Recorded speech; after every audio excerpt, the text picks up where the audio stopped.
Hello everyone, welcome to electrical department.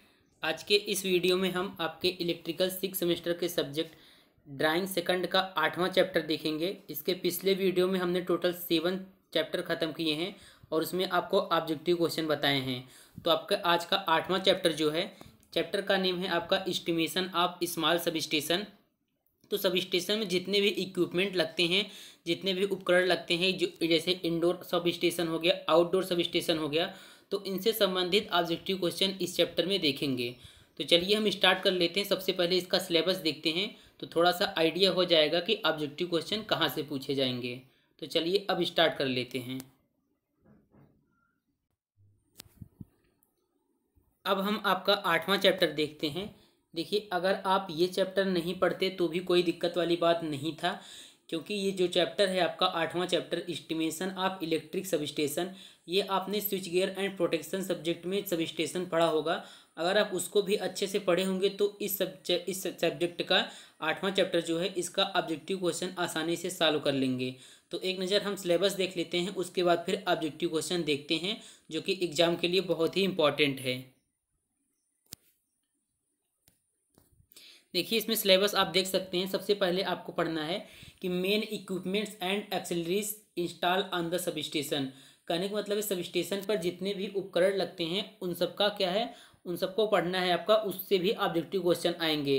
जैसे sub station पर आप जानते हैं बस बार लगता है, और फिर आपका सर्किट ब्रेकर हो गया, आइसोलेटर हो गया, लाइटिंग अरेस्टर हो गया। तो जितने भी इक्विपमेंट लगते हैं उनसे ऑब्जेक्टिव क्वेश्चन बन सकते हैं। तो अगला पॉइंट है इसमें estimation of materials required for a small distribution sub station. यहाँ पर आपको डिस्ट्रीब्यूशन सब स्टेशन से ज़्यादा ऑब्जेक्टिव क्वेश्चन आ सकते हैं।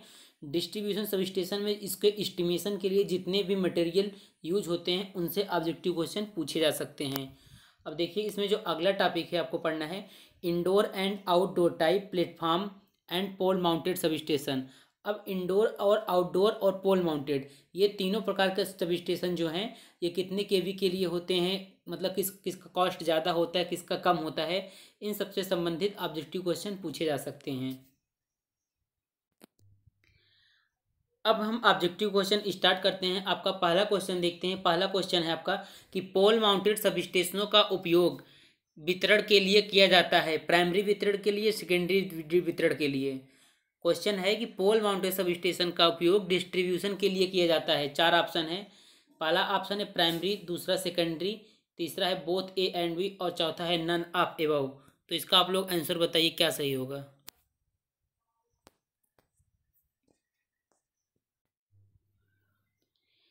इसमें जो आपका सही आंसर है वो दूसरा ऑप्शन सही है। सेकेंडरी डिस्ट्रीब्यूशन के लिए हम पोल माउंटेड सब स्टेशन का प्रयोग करते हैं। अब हम नेक्स्ट क्वेश्चन देख लेते हैं। क्वेश्चन नंबर 2 का रहा है कि पोल पर लगे सब स्टेशन में ट्रांसफार्मर की voltage rating 11 kV 400 volt, 11 kV 240 volt, 33 kV 400 volt, या फिर इनमें से कोई नहीं। तो इसका आंसर बताइए आप लोग। पोल पर लगे सब स्टेशन में ट्रांसफार्मर की वोल्टेज रेटिंग, जो भी स्विच गियर एंड प्रोटेक्शन में सब स्टेशन चैप्टर अच्छे से पढ़ा होगा वो इन सब क्वेश्चन को आसानी से सॉल्व कर लेगा, बिना 8वां चैप्टर थ्योरी पढ़े हुए। इसमें देखिए, जो आपका सही ऑप्शन है, पहला ऑप्शन करेक्ट है। 11 kV इंटू 400 वोल्ट। पोल पर लगे सब स्टेशन में ट्रांसफार्मर की वोल्टेज रेटिंग जो होती है 11 kV इंटू 400 वोल्ट होता है। अब हम अगला क्वेश्चन देखते हैं। हमारा अगला क्वेश्चन है क्वेश्चन नंबर 3। क्वेश्चन नंबर 3 करा है कि सब स्टेशनों में सिंगल बस बार व्यवस्था का उपयोग वोल्टेज के लिए किया जाता है। 11 kV, 33 kV, 132 kV, या फिर 220 kV। तो आप लोग इसका आंसर बताइए कि सब स्टेशनों में सिंगल बस बार व्यवस्था का उपयोग कितने वोल्टेज के लिए किया जाता है। 11 kV, 33 kV, 132 kV, या फिर 220 kV। तो आपको बता दें, सब स्टेशनों में सिंगल बस बार व्यवस्था का उपयोग जो होता है 33 kV वोल्टेज के लिए किया जाता है। अब हम अगला क्वेश्चन देखते हैं। अगला क्वेश्चन है क्वेश्चन नंबर 4। क्वेश्चन नंबर 4 का रहा है कि 33 kV से अधिक वोल्टेज के लिए किस बस बार का प्रयोग करते हैं। पहला ऑप्शन है सिंगल बस बार, डबल बस बार, डुप्लीकेट या फिर नन ऑफ एबव। तो आप लोग इसका आंसर बताइए कि 33 kV से अधिक वोल्टेज के लिए किस बस बार का प्रयोग किया जाता है। तो इसमें जो आपका सही ऑप्शन है वो तीसरा ऑप्शन करेक्ट है, डुप्लीकेट बस बार का प्रयोग किया जाता है। अब हम अगला क्वेश्चन देखते हैं। अगला क्वेश्चन आपका क्वेश्चन नंबर 5। क्वेश्चन नंबर 5 कह रहा है कि for cost and safety, cost मतलब कीमत और सुरक्षा के लिए, the outdoor sub station are installed for voltage above. Outdoor sub station जो है कितने वोल्टेज के ऊपर के लिए इंस्टॉल किया जाता है। तो चार ऑप्शन है। पहला ऑप्शन है 11 kV, दूसरा 33 kV, तीसरा 66 kV और चौथा है 132 kV। प्रश्न को एक बार फिर से समझते हैं कि कीमत और सुरक्षा के लिए आउटडोर सब स्टेशन जो है कितने वोल्टेज के ऊपर उसको इंस्टॉल करते हैं। तो देखिए इसमें जो आपका सही ऑप्शन है वो 33 kV ऑप्शन करेक्ट है, क्योंकि सुरक्षा और कीमत के लिए हम आउटडोर सब स्टेशन को 33 kV से एबव वोल्टेज के लिए इंस्टॉल करते हैं। अब हम अगला क्वेश्चन देखते हैं। अगला क्वेश्चन है आपका क्वेश्चन नंबर 6। क्वेश्चन नंबर 6 है कि इंडोर सब स्टेशन होता है अप टू 66 kV, 66 kV से ऊपर, अप टू 11 kV, 11 kV से ऊपर, 33 kV से ऊपर और अगला है आपका 132 kV से ऊपर। तो आप लोग इसका आंसर बताइए। बहुत ही इजी क्वेश्चन है ये कि इंडोर सब स्टेशन होता है 66 kV से ऊपर या फिर 11 kV से या फिर 33 kV या फिर 132 kV से। देखिए जो इंडोर सब स्टेशन होता है वो आपका 11 kV से ऊपर के लिए होता है, तो इसमें दूसरा ऑप्शन जो है वो करेक्ट है। अब हम अगला क्वेश्चन देखते हैं। हमारा अगला क्वेश्चन है क्वेश्चन नंबर 7। क्वेश्चन नंबर 7 का रहा है कि इलेक्ट्रिक सब स्टेशन का कार्य है। पहला ऑप्शन है वोल्टता को उच्च या कम करना, दूसरा है परिपथों को ऑन तथा ऑफ करना, तीसरा है आवृत्ति को परिवर्तित करना और चौथा है सभी। तो आपको बहुत ही इजी क्वेश्चन है। इसका जो आंसर है आपका इलेक्ट्रिक सब स्टेशन का कार्य होता है वोल्टेज को स्टेप अप या स्टेप डाउन करना, परिपथ को ऑन तथा ऑफ करना, आवृत्ति को भी परिवर्तित करना। इसलिए इसमें आपका चौथा ऑप्शन जो है वो करेक्ट है। अब हम अगला क्वेश्चन देखते हैं। अगला क्वेश्चन है आपका क्वेश्चन नंबर 8। ये क्वेश्चन बहुत बहुत लोगों को पता होगा इसका आंसर। कह रहा है कि stones are provided in the सब स्टेशन टू, मतलब कि सब स्टेशन में स्टोन को प्रोवाइडेड किया जाता है किस लिए। चार ऑप्शन दिए गए हैं। देखिए पहला ऑप्शन जो है इसमें कह रहा है कि to avoid fire accident by draining oil from transformer if leaks. कहने का मतलब है कि अगर ट्रांसफार्मर से लीक होता है को ऑयल तो मतलब कि फायर एक्सीडेंट से बचने के लिए। दूसरा ऑप्शन है to avoid growing of weeds and plants, मतलब पेड़ पौधा वहाँ पर न उगे इससे बचने के लिए। तीसरा ऑप्शन है टू प्रोवाइड इंसुलेशन, इंसुलेशन को प्रोवाइड करने के लिए और चौथा है ऑल ऑफ एबव। तो आप लोग इसका आंसर बताइए कि सब स्टेशन में स्टोन को क्यों प्रोवाइड किया जाता है, कौन सा इसमें से ऑप्शन सही है। तो आपको बता दें जो आपको तीन ऑप्शन दिख रहे हैं ये तीनों ही ऑप्शन करेक्ट हैं। सब स्टेशन में स्टोन को इसीलिए प्रोवाइड किया जाता है, तो इसमें आपका जो चौथा ऑप्शन है इसलिए वो करेक्ट है। अब हम अगला क्वेश्चन देखते हैं। अगला क्वेश्चन है आपका क्वेश्चन नंबर 9। क्वेश्चन नंबर 9 का रहा है कि सब स्टेशन में पावर फैक्टर को बेहतर बनाने के लिए किस डिवाइस का उपयोग किया जाता है। तो पहला ऑप्शन है सिंक्रोनस कंडेंसर, दूसरा ऑप्शन है सिंक्रोनस रिएक्टर, तीसरा ऑप्शन है आपका सीरीज कैपेसिटर और चौथा ऑप्शन है नन ऑफ द एबव। तो बताइए आप लोग सब स्टेशन में पावर फैक्टर को इम्प्रूव करने के लिए किस डिवाइस का प्रयोग करते हैं। तो इसमें जो आपका सही ऑप्शन है वो पहला ऑप्शन सही है, सिंक्रोनस कंडेंसर का प्रयोग किया जाता है पावर फैक्टर को इम्प्रूव करने के लिए एक सब स्टेशन में।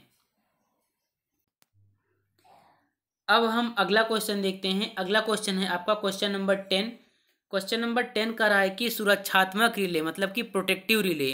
देखिए ये सुरक्षात्मक रिले क्वेश्चन इसलिए आया है क्योंकि आपके सब स्टेशन में ये रिले वगैरह लगता है। तो देखिए प्रोटेक्टिव रिले वे उपकरण हैं जो किस चीज़ को मापकर विद्युत परिपथों में एबनॉर्मल कंडीशन का पता लगाते हैं। कहने का मतलब है जो प्रोटेक्टिव रिले आपका होता है वो क्या मापकर आपका इलेक्ट्रिक सर्किट में एबनॉर्मल कंडीशन का पता लगाता है। तो पहला ऑप्शन है वोल्टेज को माप कर, दूसरा है करंट को माप कर, और तीसरा ऑप्शन देख रहे हैं यहाँ पे आप कि constantly the electrical quantities which differ during normal and abnormal condition, और चौथा है नन ऑफ द एबव। देखिए तीसरे ऑप्शन का मतलब है कि जो मतलब कि नॉर्मल एंड एबनॉर्मल कंडीशन के अंतर के जो मतलब कि इलेक्ट्रिक क्वांटिटीज आती हैं उनको मापकर विद्युत परिपथों में असामान्य स्थिति का पता लगाते हैं। तो इसमें जो आपका सही ऑप्शन है वो तीसरा ऑप्शन ही करेक्ट है कि नॉर्मल एंड एबनॉर्मल कंडीशन के अंतर को माप कर के हम पता लगाते हैं एबनॉर्मल कंडीशंस को। अब हम अगला क्वेश्चन देखते हैं। अगला क्वेश्चन है आपका इंस्ट्रूमेंट ट्रांसफार्मर से, जो कि सब स्टेशन में लगता है।